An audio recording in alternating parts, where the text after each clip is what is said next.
We want to inspire all of you. And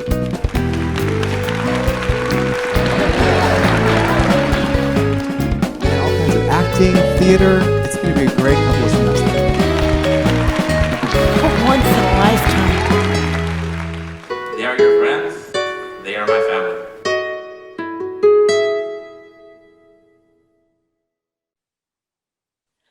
Hello, and welcome to OC Live Online. I'm Anitra Lawson, film and video professor at Oxnard College at Oxnard, California, and I am super excited that you're joining us for yet another online event.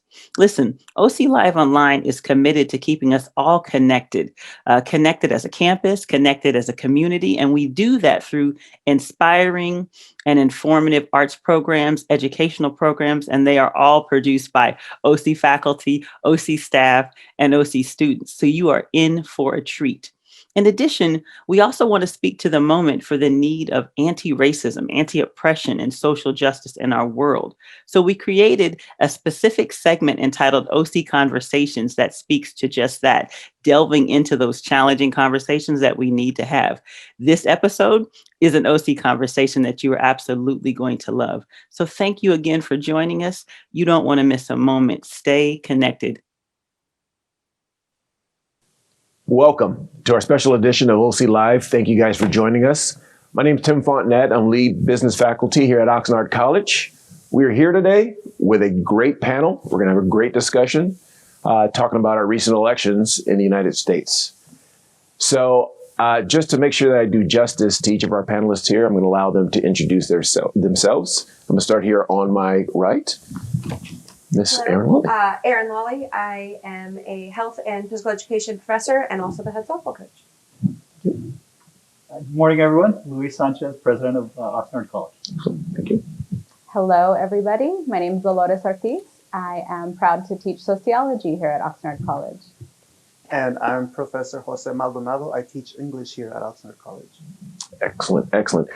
You are actually in for a treat. I have been on Zoom meetings with each of our panelists numerous times, and I can say from a personal experience, they're going to have a lot of really great things and a lot of really great in-depth conversations coming in the next hour. So what we're trying to do today and what we're looking to accomplish is have a really good discussion and great dialogue on the recent events in our country that have affected everyone.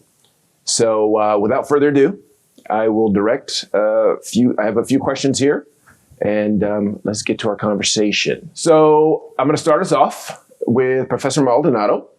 The last 4 years have been very divisive in this country, okay? And the election was no different, right? So what actions are most important to help our country move forward after this election? And what ideas, if any, do you have about uniting our country at this time? I think that a big part of our being so divided is that everyone appears to be living in their own reality now. And we refuse to acknowledge each other's various realities that we live. And so I feel like, you asked, what steps can we take? I honestly feel, being a teacher, I'm biased, right? It starts with education. I think that we need to start moving away from test-based education where we say, here's a multiple choice question and this is how we're going to gauge your education. I think we need to move more towards things that are hard to quantify, things like civics and philosophy, and start teaching more critical thinking. I think that it'll allow us to be able to see the world in not just one way. But it has a lot to do with us just going online or going on TV and looking for what we like to hear as opposed to what we need to hear. Excellent. Excellent. It's interesting because people ask all the time, like, what can we do? We hear that all the time. What can we do right now?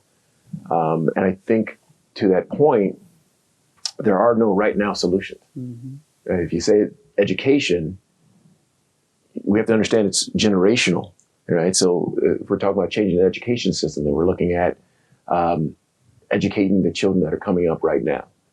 And, it's almost like a waiting game until they get into positions of influence or power where, we start seeing that type of change. So thank you very much. Very, I'd love very to piggyback just a tiny bit on that. absolutely. I love that you said that we should be listening to what we should hear in addition to what we want to hear. I think a lot of people, they love their CNN, they love their Fox News and things like that. But I think it's important that you're listening to the other side, whatever that side is, to know what they're saying, whether it's to, heighten and strengthen your argument, so to speak. But also it's really important to see what are other people thinking and saying, and why are they thinking and saying that?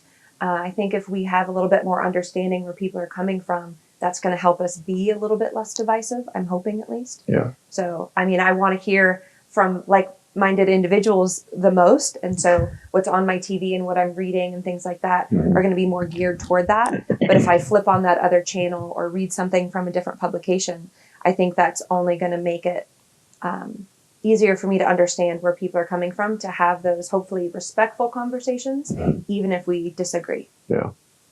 Looking for dialogue instead of debate, right? Where there's a right or wrong, but the dialogue, we can all talk about it. I love the point you said about looking for the why, right? Like as educators, personally, that's what I do with my students. Anytime they have a point to say, it's not about saying they're right or wrong. I just want to know why. Like where did you how did you come to that conclusion? Right. So excellent. Thank you very much. Anybody else? Well, I couldn't agree more with what's been expressed. And I actually think that the single biggest issue faced by the United States is our increasing unwillingness to engage in civil discourse with each other. The polarities are so rigid today that it's dangerous for our ability to maintain a democratic republic. So I do think it's important to not just listen to one worldview in the news that we listen to, and the people that we have conversations with. It's really hard to do. I'm not saying I'm good at it, but it's important. It's important to do. It's important to try. Yes. It's important to make that first step.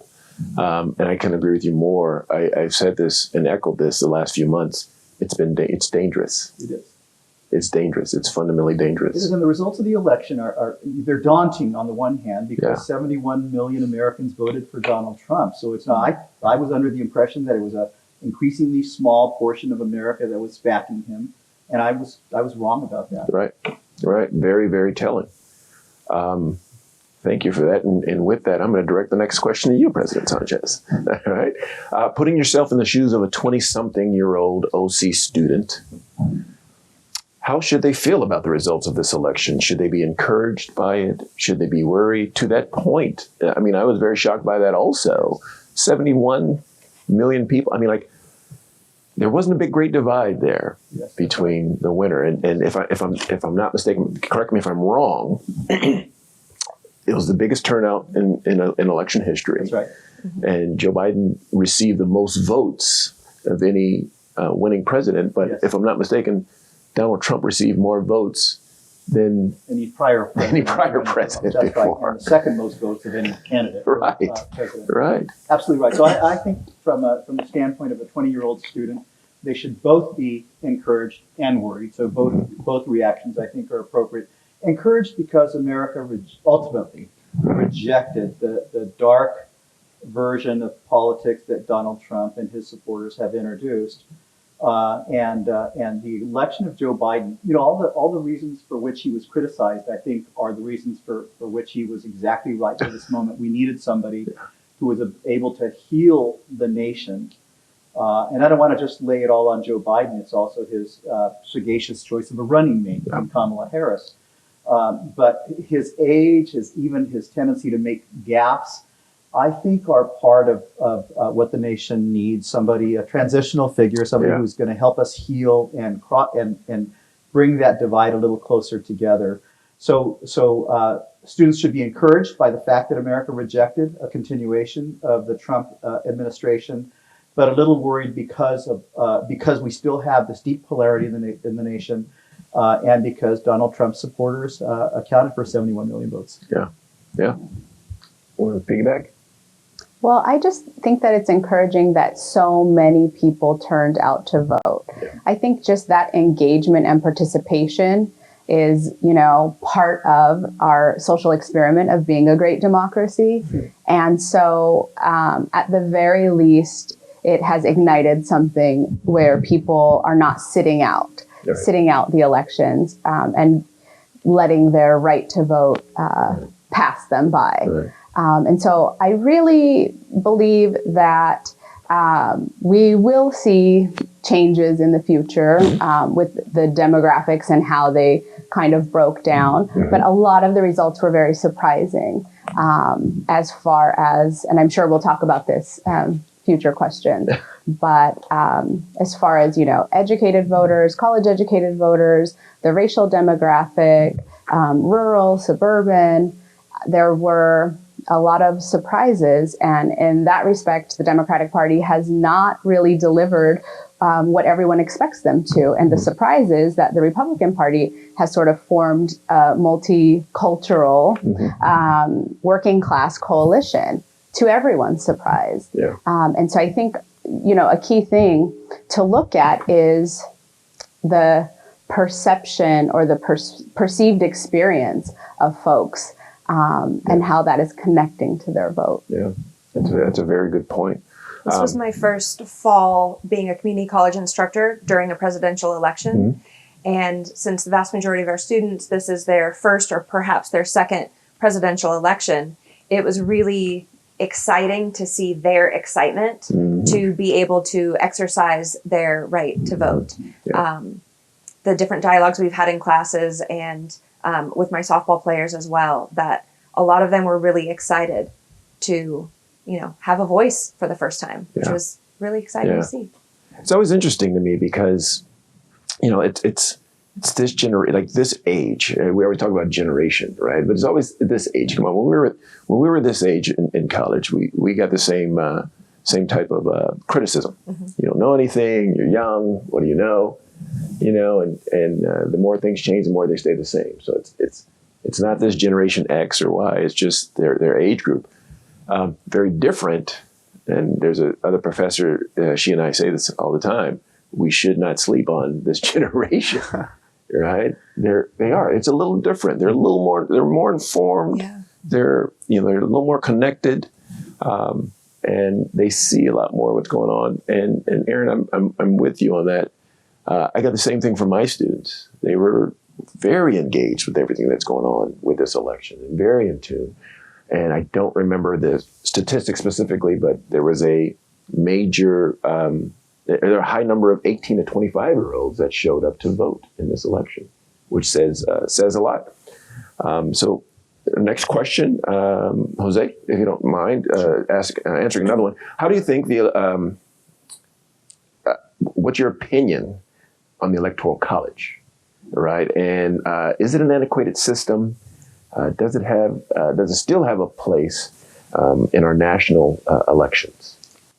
How much time do we have for answers? So I remember talking about Electoral College in the last election with one of my students. We had opposing political views. And although, I do understand the whole idea of, look, you can't have one city decide the entire election. So I understand why the Electoral College is there, but I do feel it's antiquated and we do need some type of tune-up. As to what, I'm not sure. But my solution would be maybe we do open it up to, let's just go with majority vote and then strengthen state rights so that within each state you can make decisions. For example, if you feel like maybe there's a certain federal law that you don't agree with as a state, that way you still have some type of sovereignty within the nation, right? But of course, that could lead to other problems as well, disenfranchisement of many populations within a certain state. So short answer would be we need to either reform or simply get rid of the Electoral College. What comes in its wake, though, I'm not quite sure. I'm not sure if anybody else here has an idea because that's a tough one. I have some thoughts on this one. So first, let me just start by acknowledging that the historical roots of the Electoral College are mired in racism. They were intended to protect the slave-owning populace in the states. That said, I don't think we should throw out the baby with the bathwater. I think there is a role to play for like a secondary level of vetting candidates. I actually think if the Electoral College did its job, Donald Trump would never have been a candidate for the office of the U.S. presidency. Not somebody supported by Russia, not somebody without the temperament or the experience to be president of the United States. But they no longer perform that function if they ever did. They've simply become a super rubber stamp for the political parties. Yeah. So I think there's a place to reform the Electoral College. I don't have great ideas about the exact way that it should be reformed, but I don't have the same level of confidence that some of my friends and colleagues do about the common electoral impulse that sometimes the electorate can be swayed in the wrong way. Yeah. And we've seen it plenty of times across the world in history. So I think there's a place for a little wisdom in a sort of a secondary vetting process, though I'm not sure what the dimensions that should take. Yeah, yeah. I do think it's interesting. Is it just Maine and there's a second state? Is it Nebraska? It's somewhere in the middle of America where they can divide their electoral college votes. Yeah. Is it Nebraska? Yeah. So I think it's interesting, and both of them did give one vote to the other candidate this year. So I find that interesting too, and I actually didn't know about that until this year when I saw the purple on the map. I'm like, wait, what does that mean? Right. So I think it's outdated and archaic, and not to be abolished completely, but it needs more than just a makeover. Right. There's tune-ups that need to be done. Yeah. Right. I think there's a lot of things on the books that need tune-ups every now and then. But the scary thing about tune-ups, though, is that, and I agree, we do need them, right? The scary thing about tune-ups, though, is that who gets to decide what they are? Absolutely. Because there's this huge conversation, we need to rewrite the Constitution, we need a whole new document. And I'm like, could you imagine if like Mitch McConnell rewrote the Constitution? Right? Or like if some like alt-right wild person wrote the Constitution again. Right. And so, yes, we do need to rewrite it, but who gets to write it? That's the question. Yeah. And I do think part of your discussion, Jose, was apt, and that is the traditional role of federalism and having the states have some of their own authority over their laws, so that if you prefer to live in a state that has more progressive policies, you choose to stay in California, and if you don't like that, you can move to North Dakota or I recognize also the deep racist history that attends states' rights, that whole discussion. But I also think that the passage of the 14th Amendment and the Equal Protection Guarantee should vitiate some of those concerns. Excellent. Erin. Hi. How's it going? Good. 76 million people voted for Joe Biden. 71 million voted for Donald Trump. Why do you think we saw the largest voter turnout in election history? I think it's twofold, depending on if you're the 76 or the 71. I'll speak to the 76 initially. I think a lot of people were worried about their rights, their friends' rights, their families' rights, and they wanted to vote for a change in our administration for the hopeful change of some of those policies and to keep rights. Unfortunately, human rights were not a deal breaker for that 71 million people. Whether they fully supported Donald Trump or if they were pro-life, if religious freedoms were something that they were interested in, or the economy, or whatever it was, but the human rights issue wasn't a deal breaker for them. And I think people came out in full force, adamantly and aggressively for one or the other. I think it's great that so many people voted. That shows a lot of promise, I think, in this country. But I know a lot of people, friends of mine who are in their 20s, 30s, and 40s who had never voted before and had been eligible to vote for years and chose not to because, well, my vote doesn't count. I live in a blue area in California. California's always blue. It doesn't matter. Or they don't take the local and the state elections and propositions seriously. They think, oh, it's just a president. And, you know, they just think that their candidate, whoever that may be, is just going to win. And I think this election especially, we really saw that every vote really counts and matters. So that's why there's these tiny margins in some states and things like that. So I'm glad in a certain way, but I think people just, they have their different, their policy or their reason to vote in one way or the other. I know I have several of mine, and I would never vote for a candidate who was pro-life and anti-human rights and things like that. I think it's important that we vote for things and people and policy that don't just positively impact us. I think it is incredibly selfish to only think of yourself.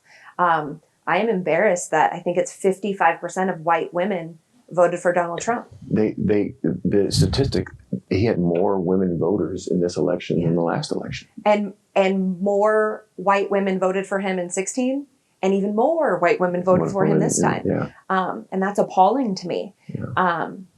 And I'm not one of those women either of the times, but I'm trying to figure out why did that group of people, because more white women voted for him than even white men. Oh, wow. And that's scary, because I see him as trying to take away so many of my rights as a female. So I don't understand it. So I'm trying to have those conversations with my more politically conservative white female friends. And it seems to be coming down to a woman's right to choose and more of a religiously backed thing, which is not a part of my MO. But kind of what you were talking about, Jose, with trying to find out the why and the how of why people are thinking, so we can hopefully educate and do figure things out that way. I see it almost like a cultural thing, where, and I'm not even talking about like, ethno-cultural. I'm talking about being a part of a certain tribe, right?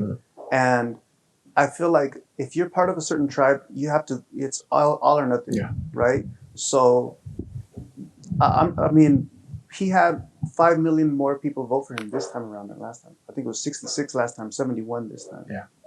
And I feel like both sides felt like there was a lot at stake. And I feel like what they felt was at stake was their very existence, the existence of their culture. And so I think people came to, and which is amazing when you think about it, during a pandemic, right? We had more voters than any other time. And so I feel like people were, in a metaphorical way, they were voting for their lives.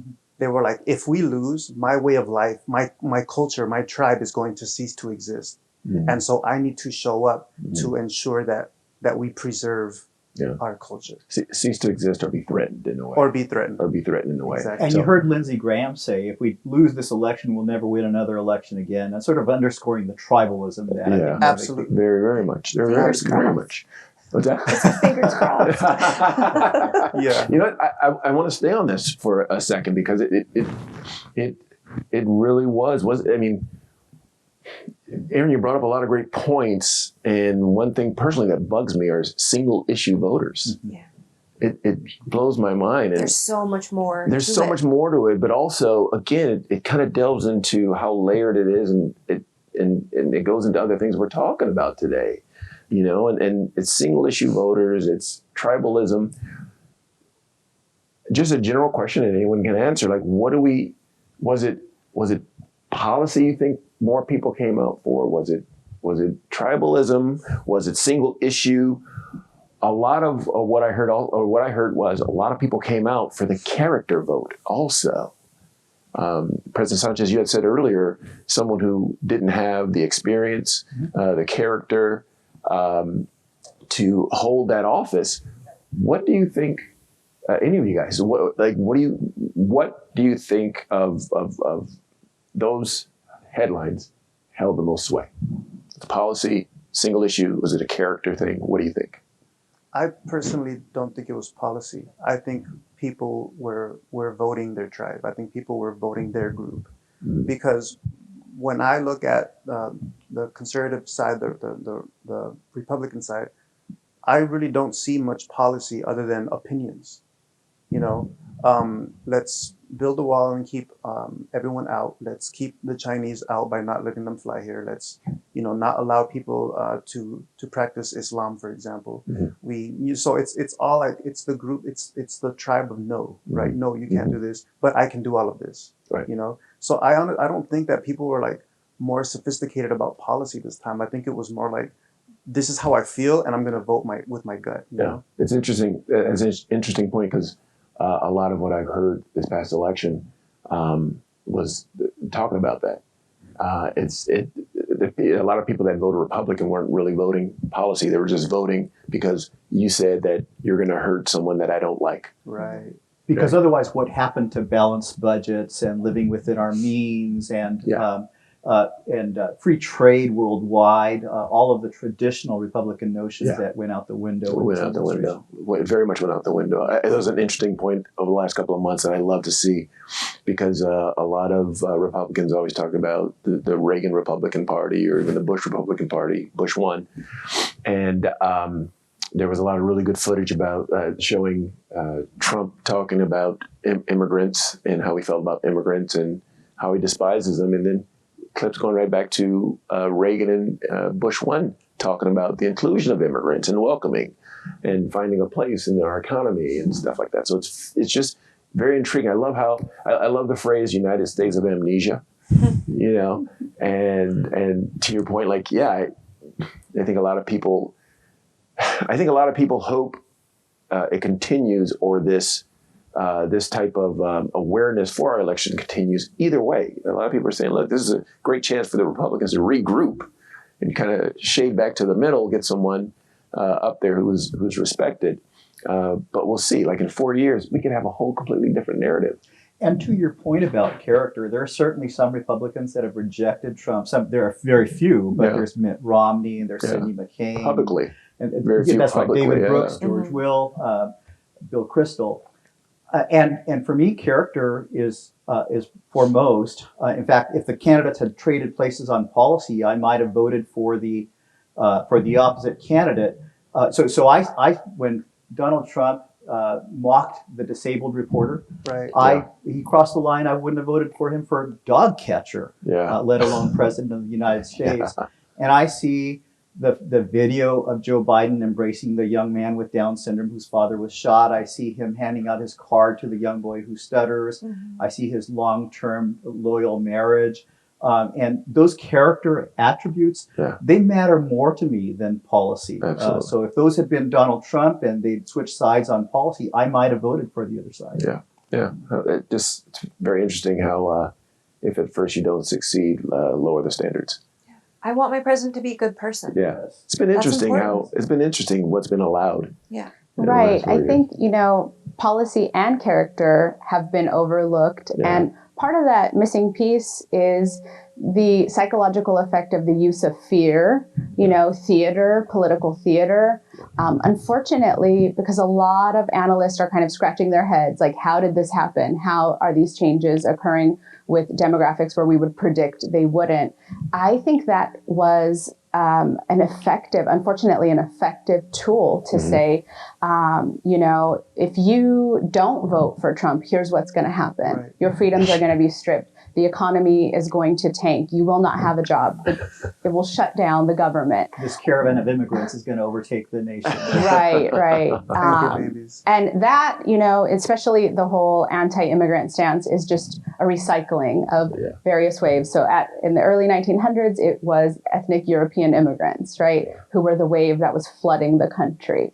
And they've effectively recycled many of those tools and used them. And so a lot of discussion happened with the Cuban population in Florida, right? Using that sort of Latin American Cold War trauma to, once again, effectively use fear. But even some of the Latino areas of Latinx areas of Texas had higher turnout for the Republican candidate. And so it leaves people puzzled once again. Part of that fear is economic fear. The truth is, regardless of politics, the average working class family is struggling right now and not made any easier by the pandemic. And so if you can get them to believe that it is going to be made worse if you vote for the Democratic candidate, then you've won that kind of psychological battle, unfortunately. Like a psychological warfare. Don't, who are you going to believe? Me or your lying eyes? Really good game plan. If I say it enough, they'll believe it.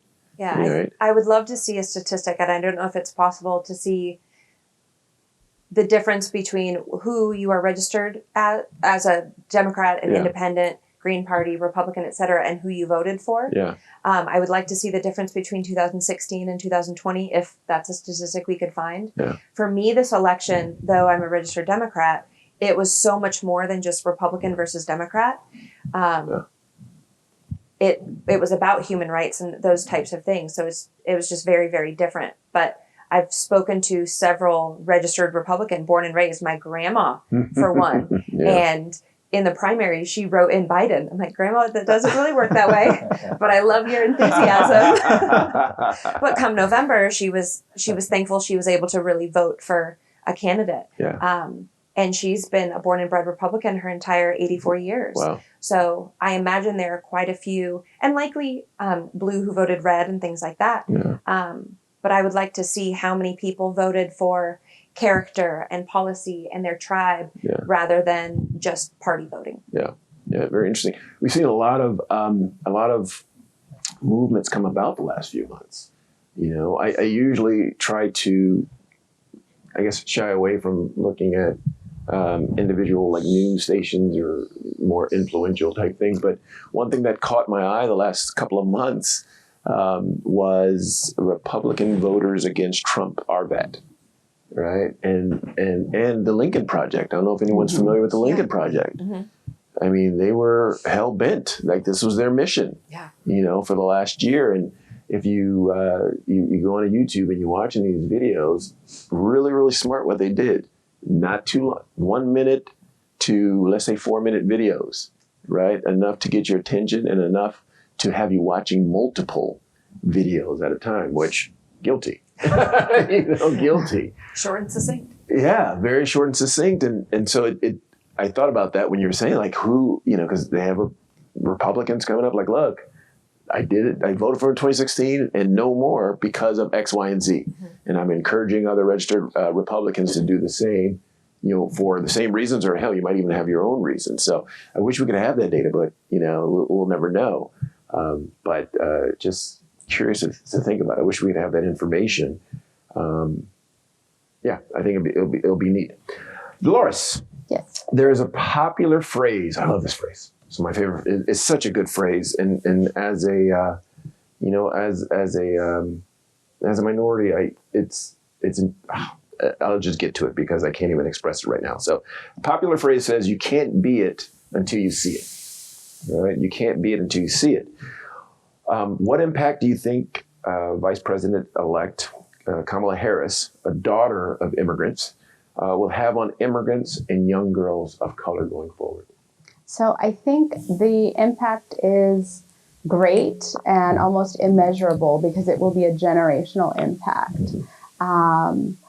You know, these same young women, these same immigrant communities, these same folks of color have listened to 4 years of really derogatory remarks made about folks like them.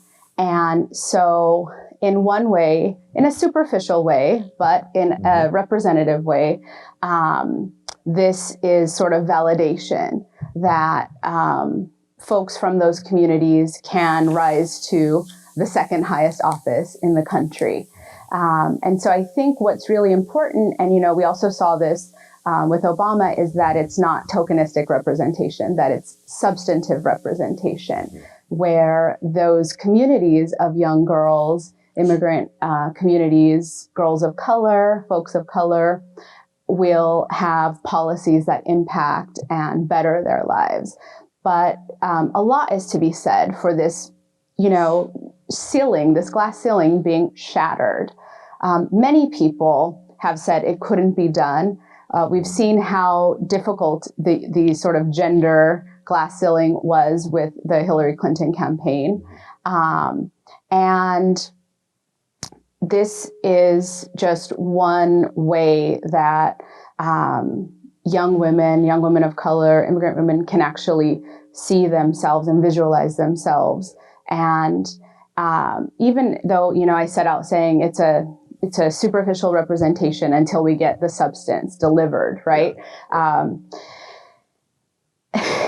it impacts all areas of life: education, political representation, and it's emotional when you've never seen yourself in those positions. It's an emotional reaction and response to have hope, to know that something is possible. I think it also,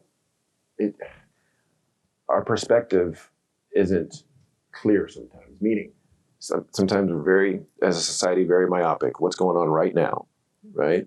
It's always interesting, as a black man, as soon as Obama was elected, so many people were like, see, we solved it. We're done. We're there, right? Woohoo, right? And, then Trump gets elected and people are like, what did you think was going to happen? It's a knee-jerk reaction. It's the pendulum, right? It's the pendulum. And I'm quick to remind people, Obama didn't get elected, like you said. He said it's substance. It's substance, not just just the image. Yeah. A couple of things I tell people, like Obama's there and get elected because of what happened 60-something years ago with Martin Luther King, Malcolm X, that set the tone. And to the point where people even ask, like, did you vote for him because he's black? And my question in return was, did you not for the same reasons? Give us more credit than that. We didn't vote for Jesse Jackson in the 80s. He wasn't the right candidate. I appreciate, and we appreciate what he did. He wasn't the right candidate. So it's more than that. And I love how people of color have shown that and saying, look, you can't just put someone up there and expect us just to vote right. for And to that comment of, did you vote for this person? We cannot ignore the role that Black women organizers around the country played in delivering that victory, of being in touch with their constituents, the needs of the community, the struggles of the community, and really connecting and doing the work that actually helped deliver the results. And that can be measured. That can be measured with the number of registered voters in certain counties and certain states. It is well documented and shown. So there's more women elected to offices now than ever before. It's really exciting, really exciting to see. All right, President Sanchez. We're often labeled the United States of America for how quickly we forget the struggles. United States of amnesia. Let me say that right. Forgetting the struggles and challenges of the past. As a country, what issues should we stay focused on right now so that we don't put our guard down in the near future? How do we avoid the myopic short-sightedness of being in the moment and remain vigilant to see lasting change? It's a complicated question. I spoke to a little bit of already in my fear about this issue of the lack of civil discourse, our unwillingness to, and maybe our inability to engage with each other. I've seen it within our family structures as well as with our neighbors, that we are so divided that we can't even talk to each other about these issues any longer, if we ever were able to talk to each other about some of these issues. So I've been a lifelong independent voter. I don't have a natural partisan home. I'm a little too conservative on economics for the Democratic Party, a little too liberal on social issues for the Republican Party. So much of my life, I feel like I've been somewhat of a bridge between warring camps, but it's never been as bad as it is today. And I think we have to keep our eyes on two things to help. One is orthodoxy, the danger of buying in to a whole worldview that doesn't allow for dialogue across the lines. And the other one is the tendency to overreach, and that is the pendulum effect that you were talking about. If the country that veers far right, then the natural reaction is for it to veer far left in the next election, and that means that the next election is going to go in the opposite direction. And in a lot of ways, I think there's a shrinking middle, and I sort of see myself somewhat in the middle. there's a shrinking middle, and it'll cause for, at a minimum, an erratic political dynamic that could, in the end, unsettle the entire structure. I tell my friends on both sides, what good does it do you to win an election or an issue if in the process you tear up the playing field, which I think is what the Republicans have done this round. Yeah, and still seemingly planning to do over the next 2 months. That's right. That's exactly right. You know, that is a scary issue.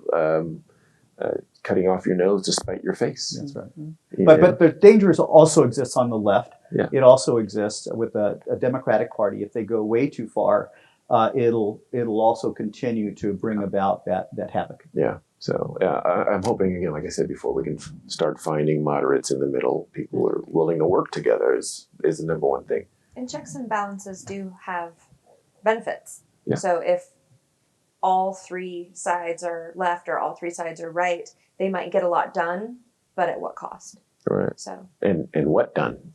But working together, I think, is so important. Yeah.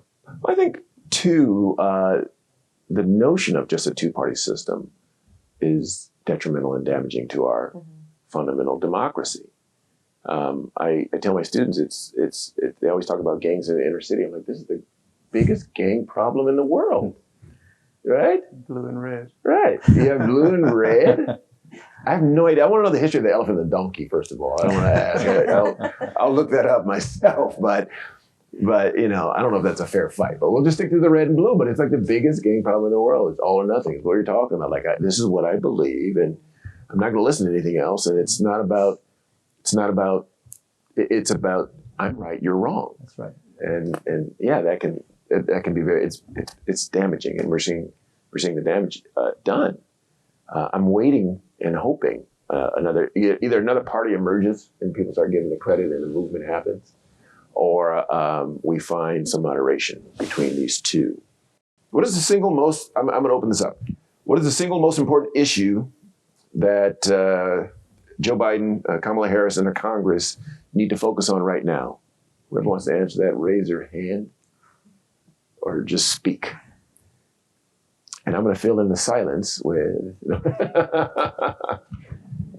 I think it's really balancing economic recovery with our health and safety with this pandemic.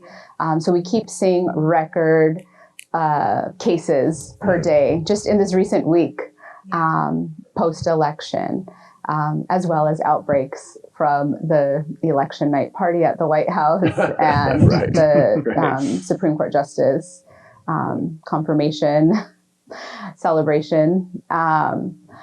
And so people are worried about their family's financial health and survival, I think, is number one for many working class families.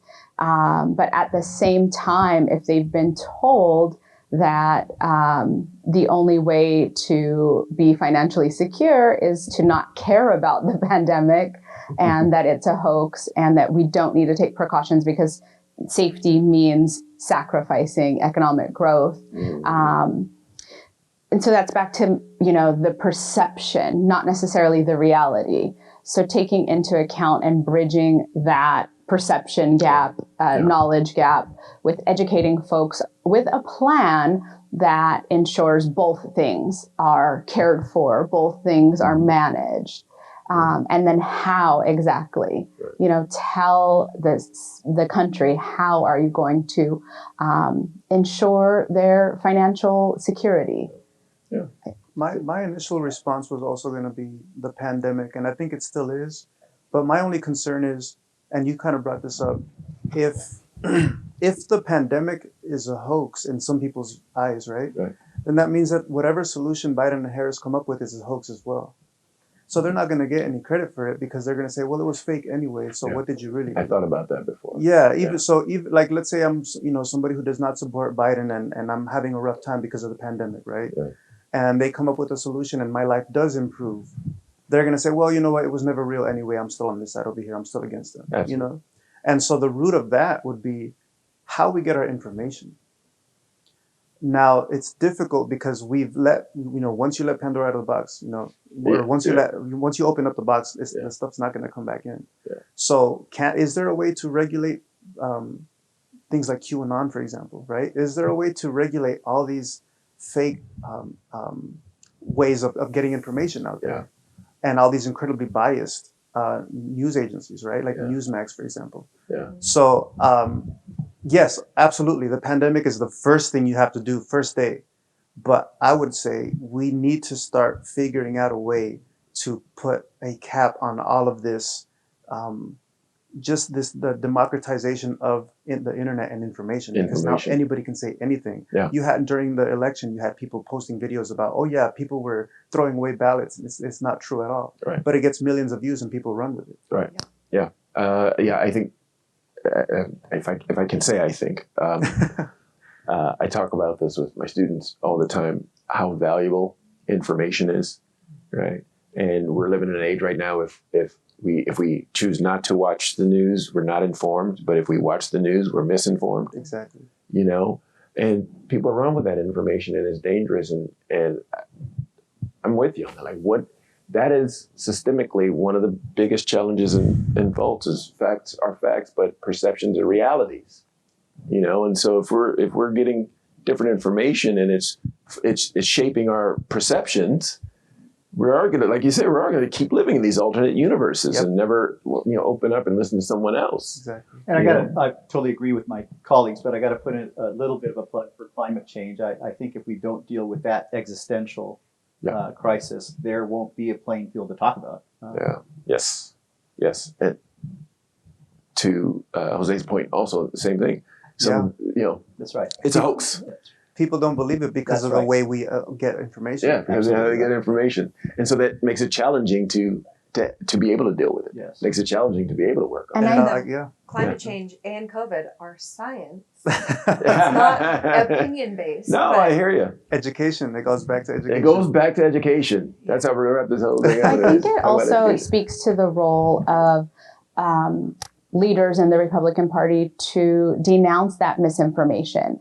I believe there's just been a willingness to kind of shield your eyes and say, we know that stuff isn't true, but it's helping us to gain popularity. Yeah. And so keep the misinformation coming. Yeah. And, I'm sure many of us have seen our family members or friends or colleagues sharing some of that misinformation. And those are not necessarily policy or party, but those ideas, conspiracy theories, false information, they're heavily invested in that. And that really influenced them. I know Erin earlier talked about her grandmother being a Republican and voting for Biden. So my grandmother, who's nearing 80, I believe she's usually voted for the Democratic candidate, and she voted for Biden this time around. And it's interesting because some of my extended family cousins, their spouses, voted for Trump, and they cite that misinformation, right? And I thought it was really interesting because my grandmother doesn't have social media. So she doesn't have that stream of outside influence. All the noise. And what she sees is what's in front of her eyes, what she hears, back to speaking about how women are being represented now, or we hope that they are. Girls, women, men, young men had to hear the footage, the actual tape of grab them by the, you can do whatever you want. They still denied it. And I just feel that someone like my grandmother who doesn't have social media hears that and takes that at face value. I know what I hear. I know what I see. And the misinformation campaign has been wildly successful. And so containing it helps with climate change. It helps with the pandemic. Yeah. There's a lot of systemic challenges with the information stream. I heard the news lately, Rupert Murdoch and his son, they've been having some family challenges. I guess a portion of the family doesn't completely agree with how he's run Fox News and how it's polarized. Right. He's not getting any younger, but apparently his son is, just as, I guess you can call extreme as he is. And so that may be a continuation of how it's still run. it just leads into so many other challenges and problems. And it's interesting because I too, I have friends that have said certain things and you want to, you just kind of scratch your head and you hope for the best and you like, think about that for a minute. We have to sort of grapple with, here in the academic arena, we sort of have to grapple with the whole idea of freedom of speech and how that intersects with this false information that is sort of corrupting viewpoints. So it's not, none of us, I think, are ready to apply like a strict censorship to these false ideas, and yet there needs to be some handle on it. It's a really complicated. Can we go back to when news was considered a public service? And there were consequences for misinformation. Yellow journalism. Yeah, well, I mean, what happened to that? Where did that go? Now we're corporatized in our news outlets, and it's about ratings. I hear a lot of elected Republicans right now are staying quiet about. They're privately saying that Biden won the election, but they're staying quiet because they understand with 71 million votes, Trump still has a lot of sway with the voters, and so they know there's going to be a time where they're going to have to call him up to come help with their reelection. And they're up for reelection in 2 or 4 years themselves. Yeah. So they don't want to denounce the current president because it will make them look bad and it could negatively impact them career-wise, and then putting food on their family's table and things like that. Whereas for me, even though I voted for Biden and Harris, if they do something that I'm not a fan of, I will be vocal about it should have been this way. And I think it's important that whoever you voted for, I think it's our responsibility as a nation to keep the people that we have voted for, or maybe even the people we didn't vote for, accountable. Right. So you said you were going to do this, so why haven't you done that yet? Kind of thing.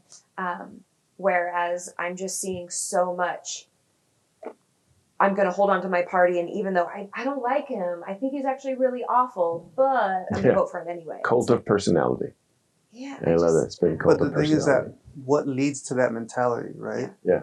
And it seems to me that over the past maybe 4 or 5 decades, as citizens, we have less and less that we can identify with, because so much of what we used to identify with has been stripped away. In other words, people have this innate need to belong to something that's bigger than themselves. Yes. And I mean, we just don't, not to sound like I'm from the 50s or something, we don't socialize anymore. We don't congregate anymore. We don't, like, nobody knows their neighbors anymore. Nobody goes out into like large groups. I mean, we shouldn't be in large groups, but you know what I mean? Like, even before the pandemic, we were never actually seeing each other and speaking to each other because everyone is just so shut off from each other. And then we wonder why we have high rates of anxiety and depression and suicide, right? And so when everybody feels like they're kind of just floating in space and they're not part of something, if they see a movement that they can anchor themselves to, they'll do that at all costs. And so they won't hold leaders accountable if they're like, well, holding them accountable is going to make me let go of this anchor, so I'm just going to hold on to this anchor. You know what I mean? And so it's like, how do we bring it back to where we can actually be a society where we are united, where we are part of a group, as opposed to just like a bunch of zombies individually, but in a big mass, Because we should be one team. Right. Well, it's always interesting to me how you see people vote against their own, what's the phrase? They vote against their own interests. They vote Like against the their 55% of white women? Yeah. Or all the Latinx community in Texas. Yeah, I have stats here that despite everything that happened in the last 4 years, he increased his share in Latinx votes. It makes them feel safe to be part of something larger than themselves, even if it's against them. I mean, could it also be like their vote now, they feel like their vote, who they voted for, is a representation of them, right? And God forbid I say anything bad or against this person, because would that reflect negatively on me? What I see a little bit, maybe not the entire group, but in groups of color that vote against their own interests, what I see is this odd form of an attempt at assimilation. Like, hey, look at me, I'm part of your team, so don't shoot me, don't throw me in jail. It's this idea of like accept me. I'll vote for you, and then y'all will accept me. Right, which is an outcome of the polarization of the good minority versus the bad minority, or the good immigrant Right. versus the unworthy immigrant. Right. And so I want to be in that good and accepted group. And so if I vote this way, then at work or in social situations, I'm one of the good group. Right. So please like me. Right. So as a sociologist, when I hear that, I start thinking again deeper into the Eurocentric assimilation of the United States. The colonized mindset. And the colonizer. Yeah. You know, the colonization mentality. When I hear that. Like the whitewashing. Well, yeah, you can call it whitewashing. I've heard that before, but if you know, to that point is to say, and look, in the Black culture, you could say it's the house slave mentality. Mm-hmm. You know, where hey, I'm in the house, I'm not in the field. That's right. I'm welcomed by you. Hey, look at me. I'm one of you. I understand the historical European standards you set in this country, and yeah, I buy into those. And hey, he said, don't shoot me. I'm one of you guys. You know, it has been challenging to me in a way to see family members, you know, that I grew up with, and I know where our parents stand, and who voted differently for those reasons. So And I know I keep saying this, but the way we avoid that is by educating people and including, we were talking about this yesterday, including more ethnic studies in our education from a young age, so that people can see, oh wait, I have contributed to this country. Yeah. Because as it stands, people of color are treated like as an addendum to American history, right? Absolutely. But once you empower people and you show them, no, you've actually been here for hundreds of years, and this is what you've done. Yeah. They're not going to vote against their interests, because now they are aware of what their interests even are. Yeah, it's interesting how I saw a confrontation between I think I'm so biased, had to be in the South. So a white guy with a Confederate flag, and he was talking to a Black man, and the guy's like, "Why do you have that flag?" And he's like, "My family fought for the farm, and you know, this is my heritage." And the Black guy simply asked, "Who worked that farm?" You know, who worked that farm? I always love the idea of they did the work, where it's like, hey, you know, where it was the backbone. So, well, I think that also links into voting against your own interest, which has been a tactic that's been very useful.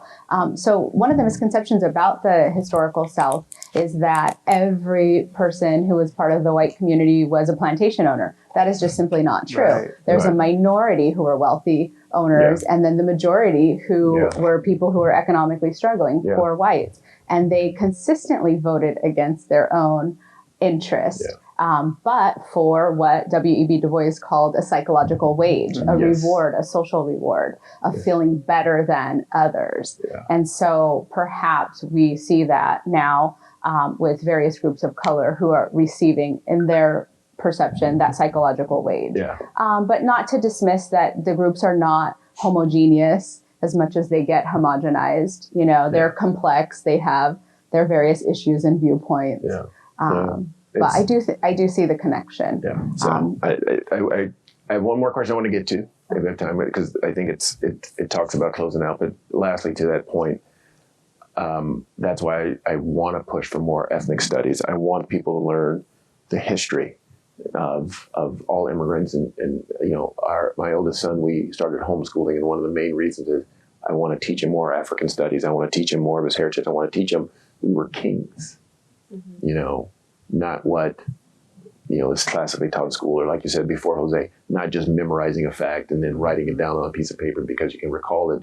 And that's our classification of smart, right? So we just received a question from a student, and it's a two-part question. First part of the question is, in the past year, everything that is going on, how do you see your communities being affected, if at all, and what changes have you seen in your community? And the second part to the question was, would you with everything that's gone on last year, would you do anything differently today? So I think it kind of depends how one defines community. Are we talking about my immediate area where I live? Am I talking about the Mexican American community? So what I'm going to run with Pick is, one.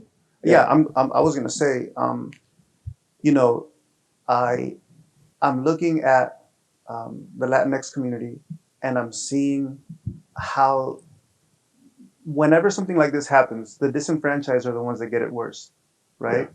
And so I'm just sitting back and I'm thinking about all the offices are closed. I'm from LA originally, right? So downtown LA at night, all the janitors are there cleaning up the offices. And now the offices are not being used, so the janitors lost their job.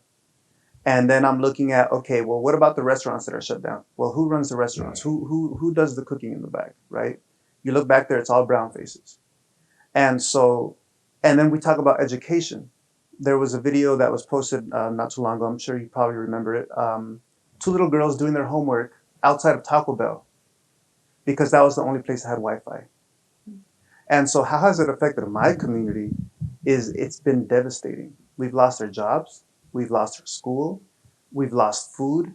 I mean, who knows? I mean, it's not until we truly open back up that we will see what we've truly lost, right? Because there are so many children right now missing out on education. They're already getting a bad education to begin with, and now it's even worse. Because now you have parents who struggled they somehow survived for the first 2-3 months, and now they have to go back to work. Who's left behind? And who doesn't have the iPads and the laptops and the computers and the Wi-Fi and all that stuff? So the one word that I would say from my community, it has been absolutely devastating. Thank you for that. Thank you. I'd square everything Jose just said in terms of Oxnard College students, and we're seeing it in terms of the drop in enrollment, more steep than our sister colleges, Ventura College and Moore Park College. And I think we're only glimpsing the tip of the iceberg in terms of the damage to student success, to persistence, to the dreams that our students have. We're a resilient community. It's not, I haven't counted us out, but I think the damage is deep. It's deep, yeah. I don't know about you guys. I've seen the drop. We were talking about this before we started, week 14 coming up. Mm-hmm. I've seen a drop in engagement the last couple of weeks. And then you start wondering, think about things like mental health, for example. Mental health, a semester is a marathon. And, it's tough enough when we're on campus and running regularly. Yeah. Here's a measure of the mental health effect. I read in Chronicle of Higher Ed, I forget who did the study, but of all American youth between the ages of 18 and 24, 25% have contemplated suicide within the last 30 days. Within the last 30 days, a quarter of our youth between the ages of 18 and 24. The most stunning data I've seen. We feel it, we experience it anecdotally. Wow. We see the levels of anxiety. We feel the levels of anxiety. I don't know a single person who doesn't carry some anxiety during this period of time. Yeah. But we have the benefit of some life experience and stable jobs, and our students don't always have that. Wow. So. Wow. And we had already been seeing, prior to the pandemic, this rise in extreme mental health issues for the juvenile or youth population, particularly the rise in suicide attempts or completion with Black youth. LGBT youth have always been at a high risk, Indigenous youth, and to think that it doesn't have something to do with the political context and discourse and how they feel undervalued. That's right. We would be remiss to not make the connection. And just to Jose's point, and to continue to speak to our students, they're living in a context where they are dealing with the stress of job loss in the community and lack of access to resources. But at the same time, there's been a huge class divide with the pandemic, right? Where white collar professional workers have got to retreat to home and still have their full salary and whatnot. Yeah. And the working class who remains employed is just out there at risk on the front line, braving COVID with, many pre-existing conditions due to lack of access to healthcare. And so our students are also, in particular, Oxnard, South Oxnard has been really hard hit as far as the agricultural workers, folks who are not being, given the safety of social distancing. We've seen it around the country in meat packing plants, for example. Right. And so immigrant communities in particular are being hard hit, but grocery workers, retail workers, and our students are also often employed in those sectors. And so it has just been devastating on all fronts, I think. It just magnifies, it kind of shows those of us who were unaware of it before, it shows us in a magnified way who we deem as expendable in our society. Absolutely. Those are all great points. If I can, I'll talk about my actual community because, I understand and I agree with all the sentiments we're talking about our students and in those areas. It has been interesting in my actual community. And I don't just mean my neighborhood. I'm talking about in my world, in my life, the things that have gone on in the last year, pandemic and, social injustice and, to where I have, white people coming to me, asking me questions about social justice or asking me, to actually talk about it and have a conversation. It's been interesting to see that demographic. I won't use the term or phrase wake up, but I guess realize. I had a lot of people realize what white privilege, as we talk about, was actually about. I had a lot of people, and when I say to people of color is as much as we may feel like it's a great aha moment and I told you so moment, I'd like to be the change I wish to see. So I try to take it as a higher ground moment to where I have to be empathetic, to them. It was the Matrix, red pill or blue pill, and one of our friends was like the whole world, her whole world came crashing down because I didn't realize that this was going on or this actually happened and how my life is set up and how I have it. And oh my goodness, the questions were great. Asking my wife and I, how do you do it and how do you handle it? I don't. We had no choice. We have no choice, and then to come around, it was a joke, but it happened, not for this person, but 3-4 weeks later, and they're like, has there been change yet? Because I'm tired of all this. That's right. This is crazy. I'm tired. I've been out protesting. That's right. And my goodness, are we done? Has it happened yet? have we achieved yet? Because I'm going to go back and watch TV. Right, I'm tired, It's funny, and my students know this. I'm a person who celebrates all cultures. I see so much beauty in all backgrounds, absolutely. But of course, my heritage is mine, and so that's what I am, right? And so around the election time, I had a lot of my friends reach out to me, and they're like, "Hey, how you doing?" Knowing that I'm Mexican American, and they're like, "Oh, stay strong," And my response was always like, "I'm Mexican. Strong is all I know. Strong is all I know. I don't know weak. Yeah. I can't be weak. Yeah. I wouldn't be here if I was weak. Absolutely, dude. So I'm strong. I'm good. I'm some of the outcomes I'm hoping with all this that goes on is interesting. Black, Latino, I actually really love people of color. I've been waiting for the day that I tell people all the time, we're kind of all in this thing together. Right. I want us to realize that, right? And this isn't a hold hands, kumbaya, moment. To me, it's my perception of what the facts and reality actually are. Right. And with that, I can't thank you guys enough for your time and input and energy talking about these very important issues. So just to let everybody know, Oxnard College is listening. We understand what's going on, and this is a great time to introduce you to a couple of new great and exciting classes we've added to our spring catalog. And I'd like for Dolores to give you a little information about that. Thank you. So we want to invite all students to register in the spring for a brand new course, Introduction to Social Justice Studies. It's SJS 110, which will look at race and ethnicity from an interdisciplinary perspective. We'll look at colonialism, global racism, and further explore the histories of all of the communities that make this country great. And then we also have Anthropology 114, African American Experience and Culture. It has not been taught on our campus for 15 years.